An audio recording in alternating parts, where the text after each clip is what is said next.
ஒருவேளை இந்த சத்தத்தை கேட்கிற யாரோ ஒருத்தர், நான் நினைச்சது இப்படி ஒரு வாழ்க்கை, உங்க மனசுல நிறைய கற்பனைகள் இருக்கலாம்.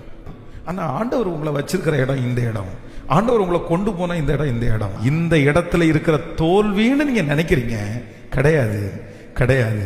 ஆண்டவர் இந்த இடத்துல உங்களை எப்படிதான் வச்சிருக்கிறார் அப்படின்னா, நன்றாய் கர்த்தர் வைத்திருந்திருக்கிறார். இஸ்ரவேல் ஜனங்களை 40 நாட்கள் தான் பிரயாணம், 40 days தான் பிரயாணம். ஆனா அந்த 40 நாட்கள் ஆண்டவர் கொண்டு போகாம 40 வருஷம் கர்த்தர் சுத்தி போகிறதுக்கு காரணம் என்னன்னா, யுத்தத்தை கண்டால் ஜனங்கள் மனமடிந்து போவார்கள். அப்போ அந்த வழியா போனா சீக்கிரமா போயிருக்கலாமே, அந்த வழியா போனா நாங்க உடனே கானான் போயிருக்கலாமே. ஆனா அந்த வழியா நீ போனா வெட்டுண்டு மடிவா என்று நமக்கு தெரியாது. ஆனா யாருக்கு தெரியும்னா, கர்த்தர் நான் போகும் வழியை அவர், நீங்க போகிற வழியை அவர் அறிந்திருக்கிறார். உங்களை